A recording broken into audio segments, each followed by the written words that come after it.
بس یہ ہونا چاہیے کہ احمدی عورت کا شیوا کہ میک اپ کر کے بغیر پردے کے انہوں نے بازاروں میں نہیں پھرنا.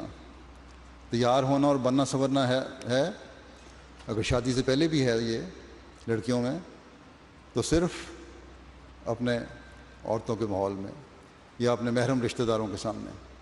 یہ نہیں کہ فلاں گھر ہمارا اس کے ساتھ ہمارے فیملی تعلقات ہیں، فیملی دوست ہیں، ان کے گھر آنا جانا ہے، اس لیے ان کے مردوں سے بھی پردے اور حجاب ختم ہو جائیں اور بن سنور کر ان کے سامنے پیش ہوں.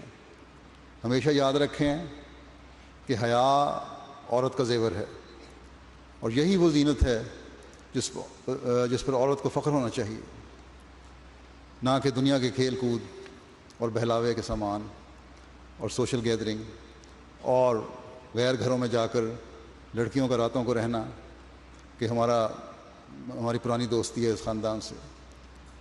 جب حجاب کھلتے ہیں تو پھر بے حیائیاں پیدا ہوتی ہیں اور یہی کچھ ہم اس نام نہاد ترقی یافتہ معاشرے میں دیکھ رہے ہیں. میں یہ باتیں کر رہا ہوں، مجھے پتہ ہے کہ اگر یہاں کوئی پریس والے ہوں گے تو کہہ دیں گے کہ دیکھو عورت کے حقوق کی باتیں ہمارے سامنے کرتے ہیں لیکن اپنی لڑکیوں اور عورتوں کو پر اس طرح پابندی لگا رہے ہیں. تو یہ جو بھی چاہے کہیں، اگر ہم نے یہ عہد کیا ہے کہ دین کو دنیا پر مقدم کرنا ہے تو پھر ہم نے وہی کرنا ہے جو ہمیں ہمارا دین سکھاتا ہے.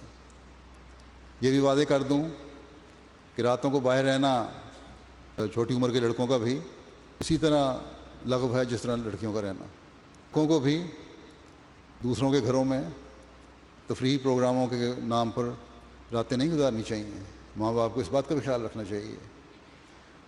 ان قدروں کی حفاظت مرد اور عورت کریں گے تو اپنی دینی تعلیم اور اقدار پر بھی قائم رہیں گے.